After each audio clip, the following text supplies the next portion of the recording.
أسوة حسنة. صدق الله العظيم وصدق رسوله النبي الكريم. سچا ہمارا مالک اور سچا ہمارا خالق کہ سوا اس وقت یکتا کہ کوئی عبادت کے لائق نہیں، اور سچا اس کے پیارے حبیب آپ کے اور میرے آقا و مولا خاتم النبیین حضرت سیدنا و مولانا محمد رسول اللہ صلی اللہ علیہ وآلہ وسلم، جن کے ذکر کی اس خوبصورت محفل میں اور آپ حاضر ہیں۔ الحمدللہ حضور علیہ السلام کے ذکر کی محفل ہے،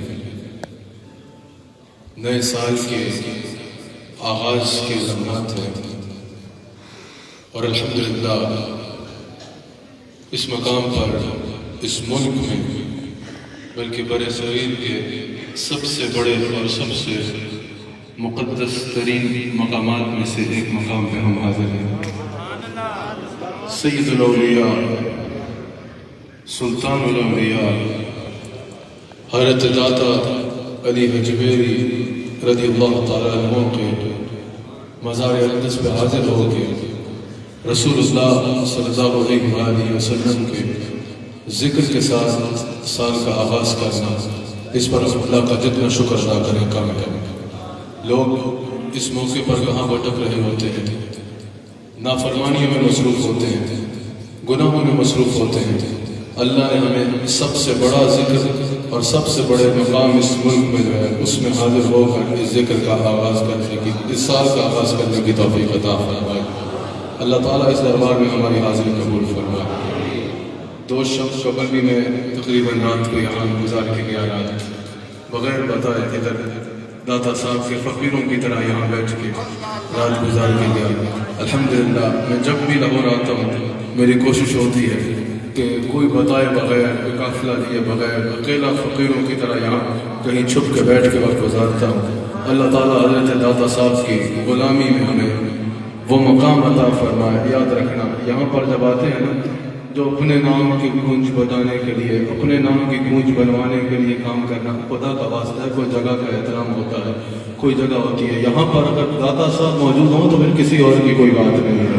جہاں داتا علی اجمیری بیٹھا ہو وہاں داتا علی اجمیری کے سامنے اگر خواجہ غریب نواز جیسا ولی بھی آئے پھر اپنی نعرے نہیں لگواتا بلکہ کہتا ہے گنج بخش فیض عالم، اے اپنے مولانا نہیں، گنج بخش فیض عالم، مظہر نور خدا، ناک سارا پیر کامل کاملار رہنما۔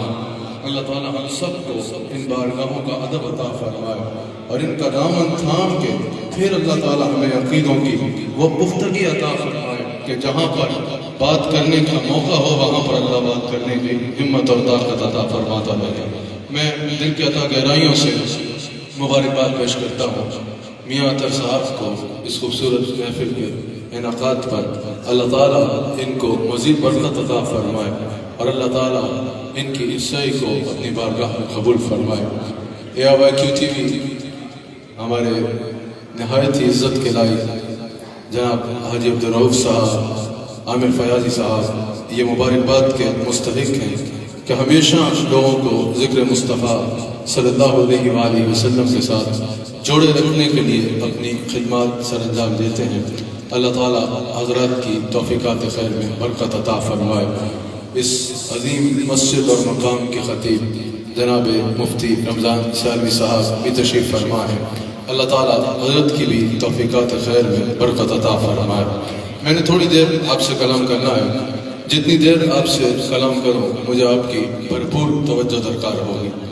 رسول اللہ صلی اللہ علیہ وآلہ وسلم کی میلاد کی محفل میں ہم جمع ہیں، حضور علیہ السلام کے ذکر کی مجلس میں جمع ہیں، اور میں نے کہا کہ سب سے بڑی خانقاہ، سب سے بڑی درگاہ، سب سے بڑا جو مرکز ہے یہاں پر اہل سنت کا، اہل تصوف کا، اہل اسلام کا، وہ حضرت داتا علی حجویری رضی اللہ تعالیٰ عنہ کا مزار اقدس ہے۔ اس عظیم مرکز پہ ہم جمع ہیں یاد رکھیے گا اگر ان اولیاء کی سیرت کو دیکھا جائے، اگر ان اولیاء کی تعلیمات کو دیکھا جائے، چاہے وہ حضرت داتا علی حجویری رضی اللہ تعالیٰ عنہ ہوں، چاہے وہ مشائخ نقشبند ہوں، مشائخ چشت ہوں، مشائخ قادریہ ہوں، جتنے بھی اللہ کے ولی ہیں، جتنے بھی مشائخ ہیں، اگر ان صوفیاء کی سیرت کو دیکھا جائے، ان صوفیاء کے کردار کو دیکھا جائے، اگر ان کی رہنمائی کو دیکھا جائے تو بڑا عجیب منظر نظر آتا ہے۔ اگر کوئی دنیا میں کامیاب ہونا چاہتا ہے، آج کل ہم نے نا جہاں ہر چیز کے معیار اپنے بنا رکھے ہیں، ہر چیز میں اپنے ذہن کے مطابق معیار سیٹ کر کے بنا لیے ہیں، وہی ہم نے دینی طور پہ بھی اور تصوف میں بھی اپنے ذہن کے مطابق معیار سیٹ کرنے لگ پڑے کہ بھئی جو مرض کو دور کر دے وہ اللہ کا ولی ہے، جو کوئی ایسی بات بتا دے جو ہمیں پتہ نہیں بس وہی اللہ کا ولی ہے، جو ہمارے فلاں معیار پہ پورا اتر آئے وہ اللہ کا ولی ہے۔ اللہ کا ولی کون ہے، اللہ والا کون ہے، یہ فیصلہ اللہ تعالیٰ فرما چکا ہے۔ جہاں شان کو بیان فرمایا وہاں ہی فرمایا الذین آمنوا وکانوا یتقون، اللہ کا ولی وہ ہے جو کامل ایمان اور کامل تقویٰ والا ہے۔ اللہ کا ولی وہ ہے جس کے بارے میں حضور نے فرمایا اذا رأوا ذکر اللہ، اس کو دیکھو گے تو اللہ یاد آئے گا۔ اللہ کا ولی وہ ہے کہ جس کے بارے میں حضرت غوث اعظم رضی اللہ تعالیٰ عنہ ارشاد فرماتے ہیں کہ اللہ کا ولی وہ ہے کہ تمہارا بدن اس کے قریب ہوگا، وہ تمہارے دل کو اللہ کے قریب کر دے گا۔ تو اگر اس قسم کے اولیاء کی سیرت کو دیکھا جائے تو ہمیں ایک عجیب منظر نظر آتا ہے۔ اگر ان اولیاء اللہ کے پاس، ان مشائخ کے پاس کوئی آئے کہ بھئی میں دین میں اچھا ہونا چاہتا ہوں، اچھا مسلمان بننا چاہتا ہوں، اچھا صاحب ایمان ہونا چاہتا ہوں، اللہ کے قریب ہونا چاہتا ہوں، ان کا جواب ہوتا ہے حضور کی سیرت کو پڑھ لو۔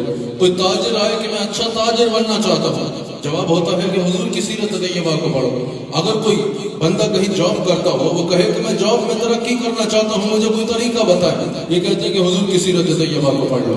کوئی سیاستدان آ جائے، کوئی بادشاہ وقت آ جائے، سربراہ مملکت آ جائے، وہ کہے کہ مجھے کوئی کامیابی کے راستے بتائیں، میں اپنی قوم کی خدمت کرنا چاہتا ہوں، ایک اچھا سربراہ بننا چاہتا ہوں، یہ اس کو جواب دیتے ہیں کہ حضور کی سیرت طیبہ کو پڑھ لو۔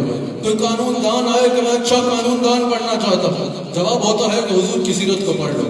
الغرض کوئی کسی بھی شعبہ زندگی سے تعلق رکھنے والا شخص آئے، ان سے آ کے رہنمائی مانگے تو جواب ایک ہوتا ہے، سوال 100 ہوتے ہیں لیکن جواب ایک ہوتا ہے۔ رسول اللہ علیہ السلام کی سیرت طیبہ کو پڑھ لو، حضور کی زندگی کو جا کے پڑھو، حضور کی زندگی سے تمہیں رہنمائی ملے گی۔ اگر پاس کوئی نیا بندہ بیٹھا ہو، کوئی باہر کا بندہ بیٹھا ہو، وہ حیران ہو جاتا ہے، بھئی اگر کوئی تاجر آئے گا تو اس کے لیے کوئی تاجر رول ماڈل بنے گا، کوئی دین سیکھنے آئے گا تو ٹھیک ہے اس کے لیے پھر کوئی مذہبی شخصیت رول ماڈل بنے گی، اگر کوئی سیاستدان آئے گا تو اس کے لیے کوئی دنیا کا کامیاب ترین ورلڈ لیڈر رول ماڈل بنے گا، اگر کوئی قانون دان آئے گا تو اس کے لیے کوئی بڑا لائر یا بڑا جج رول ماڈل بنے گا۔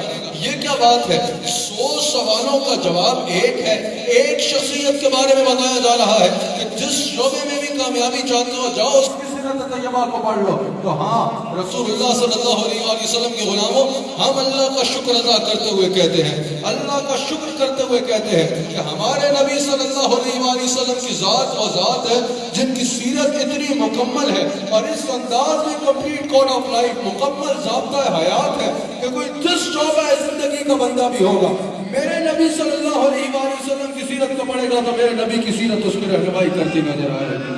اور آج کا دور میں بھی، آج کا جدید ترین مسائل ہو یا آج کا یہ جدید دور بھی ہو، کسی بھی اعتبار سے کوئی میرے نبی صلی اللہ علیہ وسلم کی سیرت سے رہنمائی دے گا، سیرت مصطفیٰ علیہ السلام سے سیکھنا چاہے گا تو حضور کی سیرت اس کی اس طرح رہنمائی کرے گی کہ جس طرح حضور نے آج کے دور کو سامنے رکھتے ہوئے سب کچھ ارشاد فرمایا ہے۔ آج جو ہم باتیں کر رہے ہیں ہماری ذاتی بات، آج سے 10 سال بعد ہسٹری بن جائے گی۔ آج جو بڑی بڑی ٹیکنالوجی آ رہی ہے، بڑے بڑے ٹیکنالوجی کی چیزیں آ رہی ہیں، آج سے 10 سال بعد یہ پرانی ٹیکنالوجی تصور کی جائے گی۔ آج جو بڑی تحقیقیں آ رہی ہیں دنیا میں، آج سے 10 سال بعد یہ پرانی تحقیقیں تصور کی جائیں گی۔ آج سے 50 سال پہلے جو جدید تاریخ تھی، جدید تحقیق تھی یا جدید چیزیں تھی، آج وہ تاریخ گنی جاتی ہے۔ 10 سال میں بعد تاریخ ہو جاتی ہے، اس سے بہتر چیز جاتی ہے، اس سے بہتر بیان آ جاتا ہے، اس سے بہتر تحقیق آ جاتی ہے، لیکن 1450 سال گزر گئے، میرے نبی علیہ السلام کی سیرت طیبہ ہر دور کے مسلمان کو اس انداز میں رہنمائی کرتی آئی تو اس کو کہیں یہ نہیں لگا کہ حضور کی یہ رہنمائی پچھلے دور کے لیے تھی، اس دور میں نافذ العمل نہیں ہے۔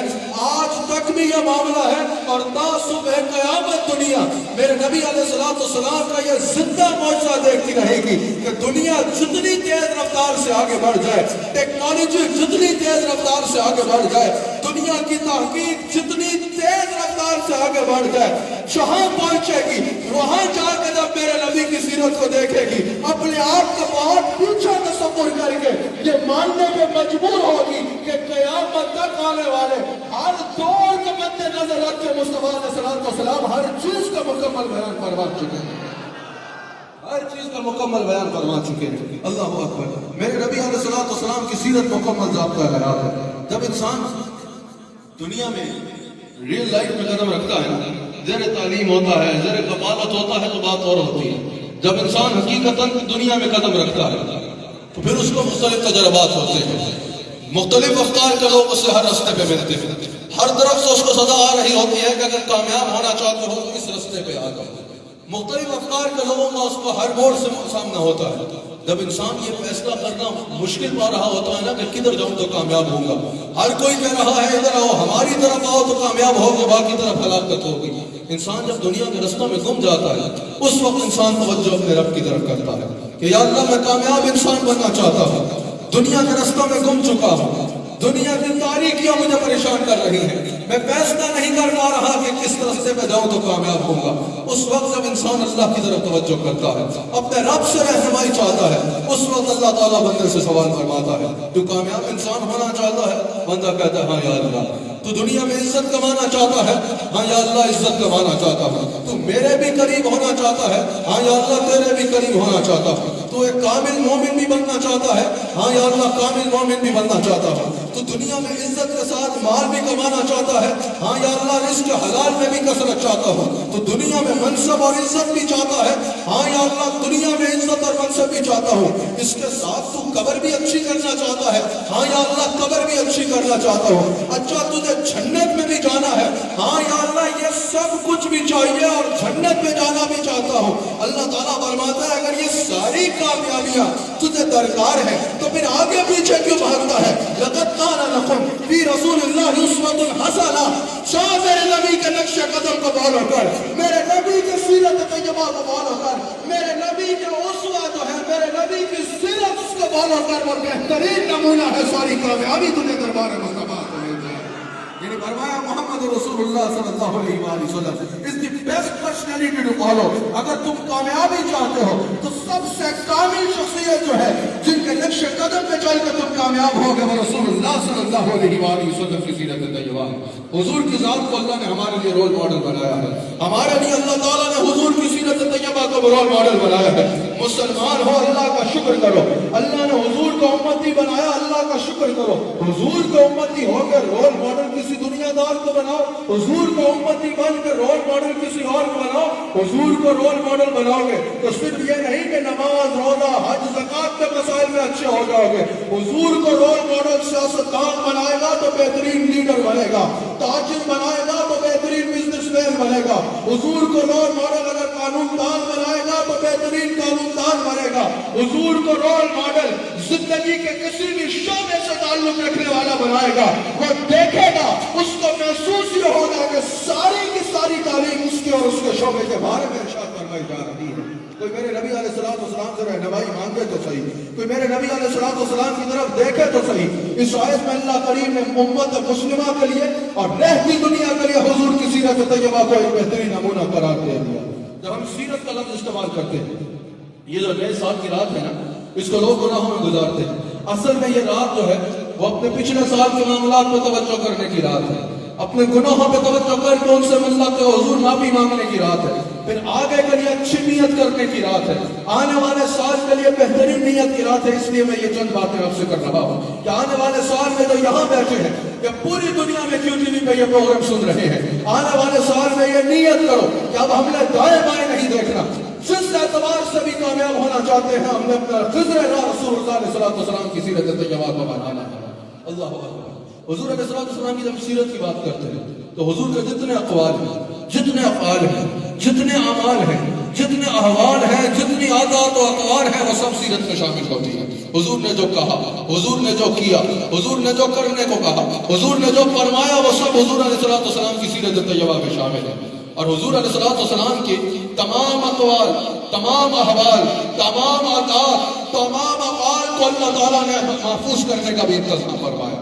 اللہ تعالیٰ نے حضور کی ایک ایک عادت کو محفوظ کیا، ایک ایک عمل کو محفوظ کیا، ایک ایک فرمان کو محفوظ کیا، سب کچھ محفوظ کیا، اور پھر اپنے بندوں سے فرمایا لقد کان لکم فی رسول اللہ اسوۃ حسنہ۔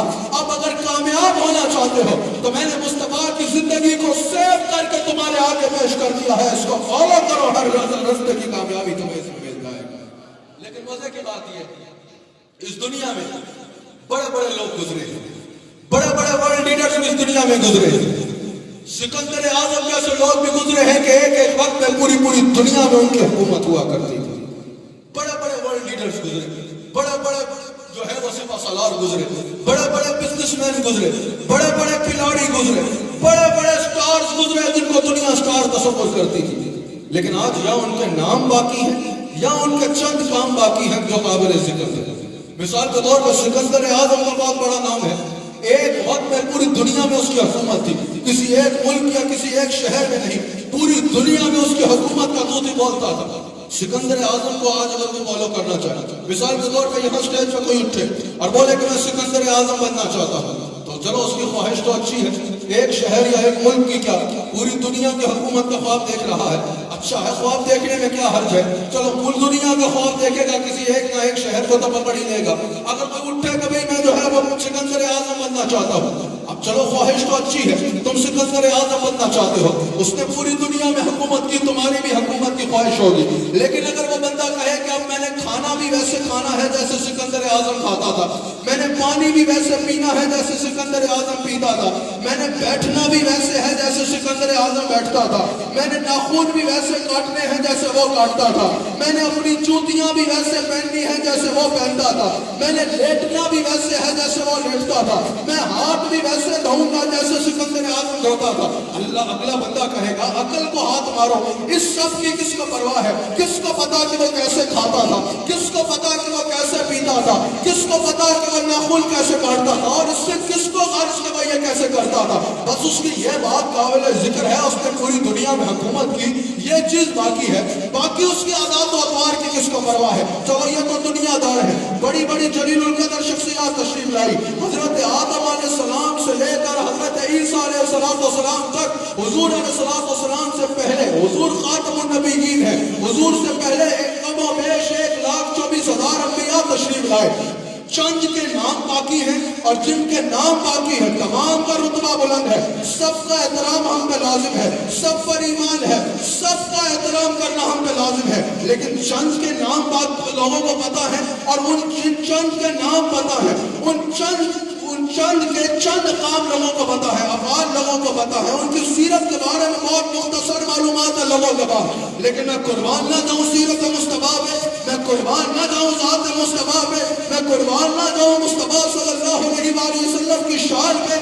آج سے 1450 سال پہلے میرے نبی پانی کیسے پیتے تھے یہ بھی محفوظ ہے، میرے نبی کھانا کیسے کھاتے تھے یہ بھی محفوظ ہے، میرے نبی لباس مبارک کیسا پہنتے تھے یہ بھی محفوظ ہے، میرے نبی نالین کو کیسے جھاڑ کے پہنتے تھے یہ بھی محفوظ ہے، میرے نبی ناخن کیسے کاٹتے تھے یہ بھی محفوظ ہے، میرے نبی چلتے کیسے تھے، میرے نبی وضو کیسے کرتے تھے، میرے نبی بات کیسے کرتے تھے، میرے نبی لیٹا کیسے کرتے تھے، میرے نبی غلاموں کو نوازا کیسے کرتے تھے، میرے نبی گھر میں کیسے رہتے تھے، میرے نبی صحابہ میں کیسے رہتے تھے، میرے نبی نے بلال نبوت سے پہلے تجارت کیسے کی، میرے نبی بازار میں کیسے چلا کرتے تھے، میرے نبی غزوات میں کیسے چلا کرتے تھے، میرے نبی سواری پہ کیسا بیٹھا کرتے تھے، ایک ایک چیز محفوظ ہے، اور میرا نبی تو میرا نبی ہے، میرے نبی جس کے عبور پہ بیٹھتے اس کے عبور کا نام بھی موجود ہے، میرے نبی جس لالہ پہ بیٹھتے اس کا نام بھی موجود ہے۔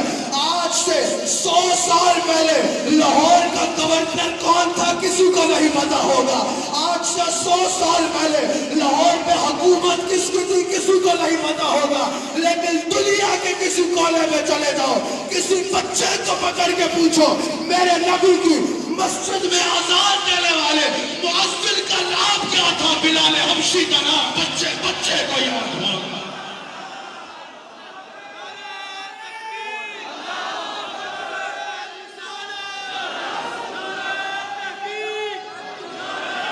ظاہر ہے بھائی جن کی سنت کو شریعت بننا، جن کے قول کو حجت بننا تھا، جن کے عمل کو شریعت بننا تھا، جن کی سیرت کو اسوہ بننا تھا، جن کی ایک ایک بات کو جو ہے وہ شریعت بننا تھا، جن کی ذات کو دلیل توحید بننا تھا، یہ کیسے ممکن تھا کہ ان کی بات کو محفوظ نہ رکھا تھا؟ صرف محفوظ ہی نہیں، حیرت کی بات یہ ہے کہ آج 1450 سال بعد بھی میرے نبی علیہ السلام کی 1450 سال پہلے دی گئی تعلیمات میں ایک پوری سیولائزیشن قائم ہے۔ لاکھوں نہیں، کروڑوں نہیں، بلکہ 1.5 ارب سے زیادہ لوگ ہیں جو اس کو اڈاپٹ کرتے ہیں۔ اور پھر صرف یہ بھی نہیں کہ سیرت کو اڈاپٹ کر لیا 1.5 ارب لوگوں نے، 1.5 ارب سے زیادہ لوگوں نے اڈاپٹ کر لیا۔ بڑی بات یہ ہے، آج ریسرچ کر لو، دنیا کے تمام نظام فکر کو دیکھ کے، تمام نظام حیات کو دیکھ کے، آج دنیا یہ ماننے پہ مجبور ہو رہی ہے کہ اس دنیا میں جتنے ضابطۂ حیات موجود ہیں، اس دنیا میں زندگی کے جتنے اصول مرتب کیے گئے، سب سے بہترین اصول اور سب سے بہترین ضابطۂ حیات اگر کسی ذات کا ہے تو وہ محمد رسول اللہ صلی اللہ علیہ وسلم کے ذات ہے۔ اسی لیے تو اللہ نے فرمایا کہ رسول اللہ تمہارے لیے رول ماڈل ہے۔ اگر کوئی سیاستدان ہو، میں نے تھوڑی دیر میں اپنی بات کو ختم کرنا ہے، پیغام کی حد تک اپنی بات کو محدود رکھنا ہے۔ اگر کوئی سیاستدان ہے، سربراہ مملکت ہے، وہ میرے نبی علیہ السلام کی سیرت طیبہ کو پڑھے گا، اپنی ریاست کی خدمت کرنا چاہتا ہے، اپنی قوم کو بلند قوم بنانا چاہتا ہے، لا اینڈ آرڈر کو اچھا کرنا چاہتا ہے، اپنا اعتماد قائم کرنا چاہتا ہے، میرے نبی کی سیرت کو پڑھے گا تو میرے نبی کی سیرت اس کو رہنمائی دے گی۔ ابن خلدون نے کہا کہ عرب سیاست پسند نہیں تھے، نہ ہی ان میں کوئی سیاست کا تصور تھا۔ دور جاہلیت میں کیا ہوتا تھا؟ قبیلے کا جو سربراہ ہوتا تھا وہ سفید و سیاہ کا مالک ہوتا تھا۔ کوئی بھی مسئلہ ہوتا یہ نہیں دیکھا جاتا کہ حق پر کون ہے اور غلط کون ہے، جھگڑا کر لیا جاتا تھا۔ جو جھگڑے میں غالب آ جائے اس کو صحیح مان لیا جاتا تھا۔ جب جھگڑا ہوتا تھا جو بھی جھگڑے میں جیت جائے، لڑائی میں جیت جائے، جیت اس کی ہوتی تھی اور بات اس کی مانی جاتی تھی۔ اللہ اکبر۔ جہاں جھگڑے کو ہی ہر معاملے کا آخری حل سمجھا جاتا تھا، میرے نبی علیہ السلام نے اسلامی ریاست کا قیام فرمایا، اور اس میں میرے نبی علیہ السلام کے پہلے اقدام نے لوگوں کی آنکھوں کو کھول کے رکھ دیا۔ مثال مدینہ میرے نبی علیہ السلام کا جو پہلا اقدام تھا اس نے دنیا کی آنکھوں کو کھول کے رکھ دیا۔ حضور نے یہود کے ساتھ جب ڈیفنس ایگریمنٹ کو سائن کروایا، غیر مسلموں کے ساتھ ڈیفنس ایگریمنٹ کو سائن کروایا، اور بات سے ثابت کر کے دکھایا کہ جس دور میں ہر بات کا حل جھگڑے کو سمجھا جاتا تھا، میرے نبی علیہ السلام نے عملاً کر کے دکھایا کہ ہر بات کا پہلا حل طاقت کا استعمال نہیں ہے۔ ہاں جہاں شریعت حکم دے وہاں ٹھیک ہے، وہاں ضروری ہے، لیکن ہر بات کا پہلا حل طاقت کا استعمال نہیں ہے۔ امام طبیعی کے ساتھ بات کر کے، ڈائلاگ کر کے کس طرح مختلف مذاہب کے ساتھ بھی ایک امن کے ساتھ رہنا ممکن ہو سکتا ہے، میرے نبی علیہ السلام نے یہ کر کے دکھایا۔ پھر میرے نبی علیہ السلام کو بطور لیڈر، مسلمان تو مسلمان ہیں، غیر مسلموں نے بھی تسلیم کیا۔ جب حاتم طائی کی بیٹی مصطفیٰ علیہ السلام کی بارگاہ میں آئی، حضور علیہ السلام نے اپنی چادر عنایت فرما دی۔ صحابہ نے عرض کی کہ یا رسول اللہ یہ کافر کی بیٹی ہے۔ حضور نے فرمایا بیٹی بیٹی ہوتی ہے، مسلمان کی ہو یا کافر کی ہو۔ جب حضور نے اپنے 2 جوان صحابہ کی ذمہ داری لگائی کہ اس کو اس کے باپ کے پاس اس کو محل میں آرام سے چھوڑ کے آیا تھا، اس کے محل میں اس کو چھوڑ کے آؤ، اب وہ صحابہ اس کے پیچھے چل رہے ہیں۔ صحابہ نے اس کو کہا کہ آپ پیچھے ہو جاؤ، ہم آگے بڑھیں۔ اس نے کہا اس کی کیا وجہ ہے؟ کہا جب ہوا چلتی ہے نا تو تمہارے بال نظر آتے ہیں۔ غیر ارادی طور پہ بھی اگر اس پر نظر پڑتی رہی، ہم مصطفیٰ علیہ السلام کو کیا منہ دکھائیں گے؟ ہمیں مصطفیٰ نے بھیجا ہے، رسول اللہ علیہ السلام نے ہمیں بھیجا کہ تمہیں تمہارے محل میں پہنچا کے آیا ہے، اور ہماری نظر غیر ارادی طور پہ بھی تمہارے بالوں میں پڑ جائے، ہمیں یہ گوارا نہیں ہو رہا۔ جب وہ اپنے محل میں گئی نا، محل والوں نے پوچھا بتاؤ کیسا پایا انہیں؟ کہا کہ اگر خیر چاہتے ہو تو ان کے قدموں سے وابستہ ہو جاؤ، مجھے اپنی وہ عزت کا تحفظ اپنے محل کی دیواروں میں نظر نہیں آتا جو ان کے غلام جوانوں میں نظر آیا کرتا ہے۔ میرے نبی علیہ السلام کو اس طرح لیڈر مانا گیا۔ حضور کی 23 سالہ جدوجہد، معاشرے کو وہ نظام دیا جہاں عدل و انصاف کی خالی باتیں نہیں ہوتی تھی، خالی عدل و انصاف کا نام نہیں دیا جاتا تھا، بلکہ عدل و انصاف عملی طور پہ نظر آتا تھا، عملی طور پر وہ انصاف نظر آتا تھا۔ میرے نبی نے جب ریاست کا قیام فرمایا تو as a Qazi, as a Munsif, as a جج، مسلمان تو مسلمان ہے، غیر مسلم بھی میرے نبی علیہ السلام پر اعتماد کیا کرتے تھے۔ ایک دفعہ ایک مسلمان تھا، منافق تھا، اس کا اور ایک یہودی کا کسی بات پہ تنازع ہوگا۔ کوئی سوشل لائف کا تھا، سوشل لائف کے کسی ایشو پر ایک تنازع ہو گیا، جھگڑا ہو گیا، اس مسلمان نے جو منافق تھا اس یہودی سے کہا کہ ایسا کرتے ہیں، کعب بن اشرف جو تمہارا بڑا ہے، یہودیوں کا ایک بڑا عالم ہے، اس کے پاس چلتے ہیں، اس سے فیصلہ لے لیتے ہیں، جو اس نے فیصلہ دیا اس پہ بات ختم کر لیں گے۔ اس یہودی نے پتہ کیا جواب دیا؟ اس یہودی نے کہا انصاف چاہیے نا، عدل میں فیصلہ کرانا ہے نا، اتنی دور یہودی کعب بن اشرف کے پاس کیوں جانا ہے؟ اس یہودی نے کہا مدینہ منورہ میں محمد رسول اللہ رہتے ہیں نا، چلو ان کے پاس چلتے ہیں، جو انہوں نے فیصلہ کیا مجھے یقین ہے کہ وہ فیصلہ عدل اور انصاف ہے۔ وہ دونوں رسول اللہ علیہ السلام کی بارگاہ میں حاضر ہوئے، حضور علیہ السلام نے دونوں کی بات کو سنا اور یہودی کے حق میں فیصلہ فرما دیا، کیونکہ وہ سوشل لائف کا ایشو تھا، سوشل لائف کے متعلق تھا، حضور نے یہودی کے حق میں فیصلہ فرما دیا۔ اپنے تو اپنے ہیں، ایز اے منصف رسول اللہ علیہ السلام کو غیروں نے بھی قبول کیا۔ جب ایک بڑے قبیلے کی عورت میں مسلم میں موجود ہے، چوری کر لی، اس پر شریف حد قائم کی گئی، حد سنائی گئی۔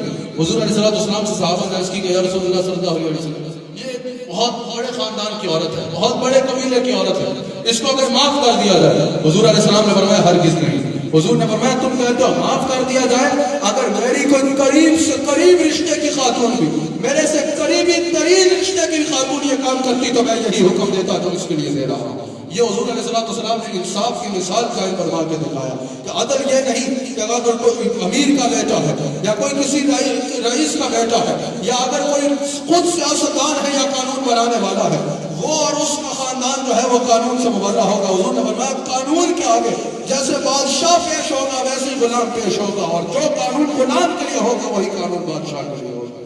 یہی وجہ ہے آج اگر لنکن یونیورسٹی لندن میں چلے جاؤ، یہ لا کی سب سے بڑی یونیورسٹیز میں سے ایک یونیورسٹی ہے، آج بھی لنکن یونیورسٹی لندن میں دنیا کے کامیاب ترین قانون دانوں کے نام لکھے ہوئے ہیں، اور سب سے پہلے نمبر پہ جس کا نام لکھا ہے وہ محمد رسول اللہ صلی اللہ علیہ وسلم کی ذات اقدس ہے۔ آج بھی لنکن یونیورسٹی لندن میں یہ لکھا ہے کہ اس دنیا کے سب سے بڑے اور سب سے کامیاب قانون دان کا نام اسم گرامی سیدنا محمد رسول اللہ صلی اللہ علیہ وسلم۔ یہ میرے نبی علیہ السلام کی بصیرت ہے، جہاں معجزات بھی ہیں وہاں یہ میرے نبی علیہ السلام کا وزڈم ہے، میرے نبی علیہ السلام کی ذات کا وزڈم ہے اور علم ہے تو اللہ کا عطا کرتا ہے کہ رسول اللہ علیہ السلام نے اس وزڈم کے ساتھ، کسی غیر مسلم نے کہا نا کہ میں نے محمد رسول اللہ کا کلمہ نہیں پڑھا لیکن ان کی ٹیچنگز کو پڑھا، میں یہ کہنے پہ مجبور ہوا ہوں کہ مسلمان جس کو حدیث کہتے ہیں اگر میں اس کو لفظ دوں تو ورڈ آف وزڈم کا ہوگا، کہ حکمت کا انداز، ایسی حکمت کسی اور کلمات میں ہے ہی نہیں۔ میرے نبی علیہ السلام نے جس انداز میں اپنے غلاموں کی تربیت فرمائی، اگر کوئی معیشت دان ہے، میرے نبی علیہ السلام نے جو معیشت کا اصول مرتب فرمایا نا، اس سے پہلے یہ عالم تھا کہ غریب ترین ہوتا تھا اور امیر ترین ہوتا تھا۔ امیر جو ہوتا تھا وہ قانون کو بھی پیسوں سے خرید لیا کرتا تھا اور وہ کسی کے آگے جواب دہ نہیں ہوتا تھا، اور غریب کا کوئی پرسان حال نہ ہوتا تھا، جانوروں سے بدتر زندگی غریب انسان گزارا کرتا تھا۔ میرے نبی علیہ السلام نے معیشت کے وہ اصول ترتیب دیے کہ کچھ عرصہ گزرا تھا، دور صدیق اکبر آیا، کچھ عرصہ گزرا کہ دور فاروق اعظم آیا، دور فاروق اعظم میں لوگ اس مدینہ منورہ میں زکوٰۃ دینے کے لیے فقیر ڈھونڈا کرتے تھے، زکوٰۃ دینے والا فقیر نظر نہیں آتا۔ یہ میرے نبی کے وزڈم کا نتیجہ ہے، یہ میرے نبی علیہ السلام کی فکر اور حضور علیہ السلام کی اس حکمت کا نتیجہ ہے۔ حضور علیہ السلام کی بارگاہ میں ایک صحابی حاضر ہوئے، یا رسول اللہ صلی اللہ علیہ وسلم۔ اب حضور نے صرف یہ نہیں فرمایا کہ اصول مرتب فرما دیا، بلکہ حضور علیہ السلام نے بھی اس طرز پر تربیت بھی فرمائی۔ ایک صحابی حاضر ہوا، یا رسول اللہ صلی اللہ علیہ وسلم، غریب غربت کی شکایت۔ حضور علیہ السلام نے فرمایا کہ تمہارے پاس کیا ہے؟ یا رسول اللہ ایک کمبل ہے اور ایک پیالہ ہے۔ حضور نے فرمایا جاؤ اس کو بیچ کے آؤ۔ وہ گئے اور بیچ کے آؤ، جو رقم لائے حضور نے فرمایا اس سے ایک لکڑی لے کے آؤ اور ایک کلہاڑا لے کے آؤ اور ایک دستہ لے کے آؤ۔ وہ لے کے آئے، اب اس کا مقدر دے دو۔ حضور نے اپنے دستے مبارک سے اس لکڑی کے دستے کے اوپر کلہاڑا لگایا۔ حضور نے فرمایا جاؤ اس سے لکڑیاں کاٹنے کا کام شروع کرو۔ وہ گیا، لکڑیاں کاٹنے کا کام شروع کیا۔ کچھ دن گزرے کہ خوشی سے حضور کی بارگاہ میں حاضر ہوا، یا رسول اللہ صلی اللہ علیہ وسلم، چند دن میں اللہ نے مجھے 10 دینار دے دیے، 10 دینار کما لیے میں نے۔ حضور نے فرمایا اب یہاں بیٹھو، اس کے 3 حصے کرو، یا آپ بھی سب سے۔ حضور نے فرمایا اس کے 3 حصے کرو، ایک حصہ اپنی ذات پہ خرچو، اپنے گھر والوں پہ خرچو، ایک حصہ واپس اپنے کاروبار میں انویسٹ کرو، اور پھر ایک حصہ اللہ کے نام پر غریبوں میں صدقہ کرو۔ اپنی ذات پہ خرچو، اپنے گھر والوں پہ خرچو۔ پھر یہ نہیں کہ ایک دکان کھول لی تو وہ ساری زندگی اس میں گزارو، بلکہ اپنے کاروبار میں واقع انویسٹ کرو، اپنے بزنس کو بڑھاتے چلے جاؤ۔ اگر کوئی بزنس کر رہا ہے، کاروبار کر رہا ہے، تو اس کو دنیا دار کہہ کے پھینک نہ دیا کرو، بلکہ اگر کوئی تاجر ہے اور تجارت کر رہا ہے، مال کما رہا ہے، اور پھر دین کے ساتھ کھڑا ہے، تو سوچو اس کا معاملہ کیا ہوگا۔ حضور علیہ السلام نے تو فرمایا کہ ایماندار تاجر قیامت کے دن انبیاء کے ساتھ اٹھایا جائے گا، انبیاء کا سایہ اس کو قیامت کے دن نصیب ہوگا۔ اللہ اکبر۔ حضور نے فرمایا اپنے پہ خرچو، پھر دوسرا حصہ جو کرو اس کو واپس اپنے کاروبار میں انویسٹ کرو، یعنی اپنے بزنس کو بڑھاؤ۔ تیسرا حضور علیہ السلام نے فرمایا اللہ کے نام پہ غرباء میں تقسیم کر دو۔ وہ کہتا ہے میں اس میں استقامت اختیار کی، میں اپنا اسی انداز میں کمایا کرتا، محنت کیا کرتا، اور خرچ کرنے کے لیے یہ تین انداز اپناتا۔ تو حضرت فاروق اعظم کا دور میں جب مدینہ منورہ میں رہنے والے امراء کی لسٹ بنائی گئی تو سب سے امیر ترین لوگوں میں وہ شخص شامل ہوتا تھا جو حضور کی بارگاہ میں اس طرح غربت کی شکایت کرنے آیا تھا۔ حضور علیہ السلام چاہتے تو اس کو زمین سے پتھر اٹھا کے دیتے، وہ ہیرا بن جاتا۔ حضور علیہ السلام چاہتے تو فرماتے جا روز تو صبح اٹھے گا تیرے دروازے پہ اناج کا ڈھیر لگا ہوگا۔ اور حضور کو یہ اختیار اللہ نے عطا فرمایا ہے، لیکن حضور علیہ السلام نے تاج صبح قیامت آنے والے امتیوں کی جو ہے وہ تربیت فرمائی۔ اللہ اکبر۔ آخری بات سماعت کیجیے جس میں نے اپنی بات کو سمیٹنا ہے۔ رسول اللہ علیہ السلام کو ہم جو کہتے ہیں نا تاریخ اگر ڈھونڈے گی، ثانی محمد صلی اللہ علیہ وآلہ وسلم، ثانی تو بڑی چیز ہے، سایہ نہ ملے گا۔ ایسی انداز میں ویسے ہی نہیں کہہ دیتے بلکہ یہ حقیقت ہے۔ کوئی کسی بھی مذہب کا بندہ اپنی سوچ کے مطابق اگر ترازو رکھ کے تولے گا تو اس کو نظر آئے گا کہ تاریخ اگر ڈھونڈے گی ثانی محمد، ثانی تو بڑی چیز ہے، سایہ نہ ملے گا۔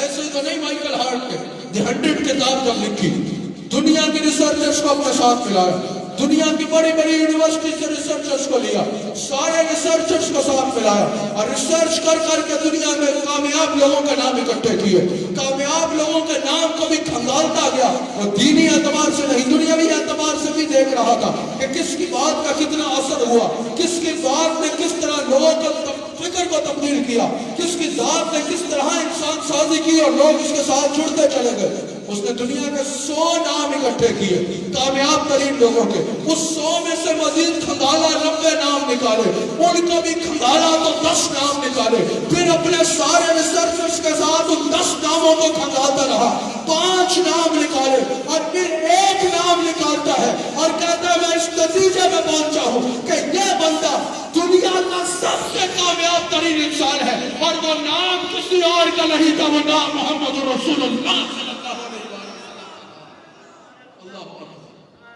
یہ مقام میرے آقا علیہ السلام کا وزڈم ہے کہ جس نے دنیا کے کام کو اس طرح حضور علیہ السلام کی ذات کا قدر ایک شخصیت ہے۔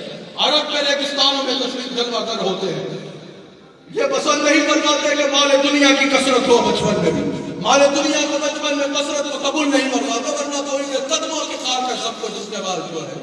اللہ اکبر۔ اعلان نبوت فرمایا تنے تنہا کھڑے ہیں، بڑی ریاست اس وقت کی مخالف ہو جاتی ہے، بڑے امراء مخالف ہو جاتے ہیں، لوگ ساتھ جڑ رہے ہیں جو ان پر ظلم و ستم کے پہاڑ گرائے جا رہے ہیں، بلکہ مخالفین بکواس کر رہے ہیں کہ یہ تو ابتر ہو گئے۔ ساتھ اس وقت لوگ نہیں ہیں، چند لوگ جو ہیں ان پر ظلم و ستم کر کے ان کو بھگانے کی کوششیں کی جا رہی ہے، ان کو پکڑ کے شہید کیا جا رہا ہے۔ وہ ایک ذات جو عرب کے ریگستانوں میں جلوہ گر ہوئے، بڑی بڑی طاقتیں مخالف تھی، نہ صرف یہ کہ ان طاقتوں کا غرور ٹوٹا، مکہ فتح کیا، مکہ میں فتح کا جھنڈا لگایا، بلکہ اسے ایک ساتھ میں کمال کے دکھایا کہ آج 1450 سال بعد 1.5 ارب فالوور ہے ان کا دنیا میں، اگر دنیا کے سارے لوگوں کو قطار میں کھڑا کرو تو تعداد ایسی ہے کہ دنیا کے ہر تیسرے بندے کے بعد چوتھا بندہ مسلمان ہے، محمد رسول اللہ کا غلام ہے۔ اور آج بھی بات یہاں رکی نہیں ہے، ابھی گوگل پہ سرچ کرو کہ سرچ تمہارے سامنے آ جائے گی کہ اس وقت میں دنیا میں فاسٹسٹ گروئنگ ریلیجن اسلام ہے۔ یہ میرے نبی علیہ السلام کا کمال ہے اور میرے نبی علیہ السلام کا وزڈم ہے، جس نے اس طرح لوگوں کو رسول اللہ علیہ السلام کی طرف راغب کیا۔ میں نے کہا کہ آخری بات جس میں بات کو ختم کرنا ہے، کہ جدید تعلیم کے بھی دروازے جو دنیا کے لیے ہے یہ میرے نبی علیہ السلام نے کھولے، میرے نبی علیہ السلام نے کھولے۔ حضور علیہ السلام کی بارگاہ میں بخاری میں موجود ہے، آخری 5 منٹ میں میں نے اپنی بات کو ختم کرنا ہے، بخاری میں موجود ہے۔ حضرت عبداللہ بن مسعود رضی اللہ تعالیٰ عنہ حاضر ہوتے ہیں، حضور علیہ السلام ارشاد فرماتے ہیں کہ تم میں سے کوئی بھی اپنی ماں کے پیٹ میں پہلے 40 دن جو ہے وہ پانی کے قطرے کی صورت میں ہوتا ہے، دوسرے 40 دن جو ہے وہ جمے میں خون کی صورت میں ہوتا ہے، تیسرے 40 دن حضور علیہ السلام نے فرمایا وہ گوشت کے لوتھڑے کی صورت میں ہوتا ہے۔ یہ 120 دن گزرتے ہیں، 120 دن بنتے ہیں۔ حضور علیہ السلام نے فرمایا پھر اللہ کے حکم سے ایک فرشتہ آتا ہے اور وہ بچے میں روح پھونک دیا کرتا ہے۔ یہ کتنا عرصہ بنتا ہے؟ 120 دن، 4 مہینے بنتے ہیں۔ آج میڈیکل سائنس کہہ رہی ہے کہ جب ماں کے پیٹ میں بچے کو 4 مہینے گزرتے ہیں تو اس میں روح آ جاتی ہے، اس میں جان آ جاتی ہے۔ آج تو یہ بڑی جدید ریسرچ کے بعد بتا رہے ہیں، بتاؤ 1450 سال پہلے جب نہ کوئی مائکروسکوپ تھی، نہ کوئی اس وقت ایسے الٹراساؤنڈ مشینز تھی، نہ کوئی ایسے تقاضے تھے جدید، اس وقت حضور علیہ السلام نے جب یہ ارشاد فرمایا تو کون سی ٹیکنالوجی سے فرمایا؟ یہ میرے نبی علیہ السلام کا وزڈم دار میرے نبی علیہ السلام کا علم تھا، یہ میرے نبی علیہ السلام کا علم ہے۔ اللہ اکبر، مشکات میں موجود ہے۔ رسول اللہ علیہ السلام سے صحابی سوال کرتے ہیں، حضرت عبداللہ بن سلام سوال کرتے ہیں کہ یا رسول اللہ صلی اللہ علیہ وآلہ وسلم کون سی ایسی چیز ہے کہ جس کی وجہ سے بیٹا ہوتا ہے یا بیٹی ہوتی ہے، لڑکا ہوتا ہے یا لڑکی ہوتی ہے؟ رسول اللہ علیہ السلام نے یہ نہیں فرمایا کہ میں کسی طبیب سے مشورہ کر کے بتاتا ہوں، حضور نے یہ نہیں فرمایا کہ میں سوچ کر ریسرچ کر کے بتاتا ہوں، حضور نے یہ نہیں فرمایا میں وحی کا انتظار کرتا ہوں، کوئی شک نہیں جتنا ہے وہ اللہ کا عطا کر رہا ہے، لیکن یہ نہیں فرمایا کہ ابھی تک یہ علم دیا نہیں گیا، وحی کا انتظار کرتا ہوں۔ یہاں سے انہوں نے سوال کیا کہ کون سی ایسی چیز ہے کہ جس کی وجہ سے بیٹا ہوتا ہے یا بیٹی ہوتی ہے؟ ایک لمحے میں میرے نبی علیہ السلام نے ارشاد فرمایا کہ اگر مرد کا پانی غالب آ جائے تو بیٹا ہوتا ہے، عورت کا پانی غالب آ جائے تو بیٹی ہوتی ہے۔ آج 1856 میں سائنس میں نے یہ تحقیق کی کہ مرد کے خلیے میں جو ہے، انسان کے خلیے میں کروموسوم ہوتے ہیں، اگر وہ مرد کے زیادہ ہو تو بیٹا ہوتا ہے، عورت کے زیادہ ہو تو بیٹی ہوتی ہے۔ 1856 میں سائنس کو جو پتہ چل رہا ہے، اتنی ٹیکنالوجی کے استعمال کے بعد بتاؤ نا 1450 سال پہلے مدینہ منورہ میں جلوہ گر ہو کے میرے نبی علیہ السلام نے وہ کس ٹیکنالوجی سے ارشاد فرمایا؟ وہ میرے نبی کا علم ہے اور میرے نبی کا علم ہے۔ میرے نبی علیہ السلام کی سیرت ہر اعتبار سے رہنمائی کرتی ہے اپنے غلام کی، ہر اعتبار سے اپنے ماننے والے کی رہنمائی کرتی ہے۔ اللہ تعالیٰ ہم سب کو رسول اللہ علیہ السلام کی سیرت طیبہ کو پڑھ کے اس پہ عمل کرنے کی توفیق عطا فرمائے۔ جب صحابہ نے پوچھا، مشکات میں موجود ہے، یا رسول اللہ صلی اللہ علیہ وسلم کیا شراب کو جو ہے وہ علاج کے لیے پیا جا سکتا ہے؟ علاج کے لیے شراب کو پی لیں؟ حضور علیہ السلام نے فرمایا شراب میں بیماری کے سوا کچھ بھی نہیں ہے۔ آج سائنس کہہ رہی ہے انسان کے خون میں وائٹ بلڈ سیلز بھی ہوتے ہیں اور ریڈ بلڈ سیلز بھی ہوتے ہیں۔ وائٹ بلڈ سیلز کا مطلب یہ ہوتا ہے کہ وہ جو وائٹ بلڈ سیلز کا مقصد یہ ہوتا ہے کہ جب انسان بیمار ہو جاتا ہے، بیماری کے ساتھ جو لڑتے ہیں وہ وائٹ بلڈ سیلز کی ضرورت ہوتی ہے جو بیماری کا جسم میں مقابلہ کرتے ہیں۔ اور پھر سائنس کہہ رہی ہے جو شراب پیتا ہے اس کے وائٹ بلڈ سیل جو ہے وہ کمزور ہو جاتے ہیں، بیماری سے لڑنے کی طاقت اس کے جسم میں نہیں رہتی۔ آج سائنس یہ ریسرچ بیان کر رہی ہے 1450 سال پہلے میرے نبی نے بتا دیا شراب میں بیماری کے سوا کچھ بھی نہیں ہوتا۔ تاریخ اگر ڈھونڈے ثانی محمد صلی اللہ علیہ وآلہ وسلم، ثانی تو بڑی چیز ہے، سایہ نہ ملے گا۔ قبلہ عامر فیاضی صاحب، میں آپ کو AYQ-TV کو اور اطہر صاحب کو اس محفل کے انعقاد میں مبارکباد پیش کرتا ہوں۔ یہاں بیٹھے ہوں یا دنیا بھر میں جو سن رہے ہوں، جو اپنے نیو ایئر کا آغاز اللہ کے نام سے کر رہے ہیں، اللہ کے ذکر سے کر رہے ہیں، وہ خوش نصیب ہے۔ حضور نے فرمایا جس چیز کا آغاز اللہ کے نام سے کیا جائے گا اس کا اختتام اچھا ہوگا۔ آپ خود بتائیے نا، اگر کوئی انسان اللہ کا ذکر کر رہا ہے، سال کا آغاز کر رہا ہے، اس میں تو برکت آئے گی یا نہیں؟ اس میں تو کوئی دوسری رائے نہیں ہے۔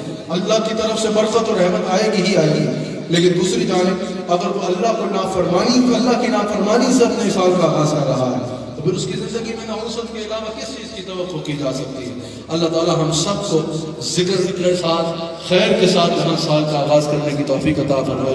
وہاں ایسا نہ رکھے کہ اب اگلے سال ہی دوبارہ ذکر کے ساتھ اختتام کریں اور بیچ میں کلی چھٹی ہو، بلکہ اللہ تعالی ہمیں ذکر میں اور محبت الہی اور محبت مصطفیٰ میں استقامت عطا فرمائے. اس میں میں بلکہ ان کو جو ہے وہ خراج تحسین پیش کروں گا، یعنی ان کی اس عمل کی تائید کروں گا اور تعریف کروں گا جو اس وقت وزیر اعظم ہیں انوار الحق کاکڑ، کہ انہوں نے نیو ایئرز کے اوپر اسلام آباد میں بالخصوص کہا کہ کسی صورت اس طرح کی نافرمانیوں کی، آتش بازیوں کی، شرابوں کی، اس طرح کی مجالس میں اور نیو ایئرز کے نام پہ جو خرافات اور گناہوں کو سر عام کیا جاتا ہے ان پہ پابندی لگائی، اور کہا کہ اس طرح سال کا آغاز اللہ کی نافرمانیوں سے کرو گے تو اس میں زندگی میں برکت نہیں آئے گی.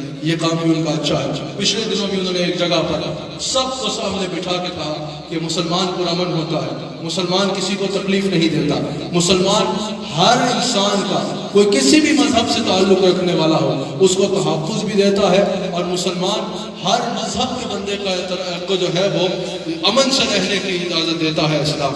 لیکن کسی صورت بھی رسول اللہ علیہ السلام کی شان میں توہین برداشت نہیں کی جا سکتی، کسی صورت بھی رسول اللہ علیہ السلام کی شان میں ہلکا جملہ برداشت نہیں کیا جا سکتا.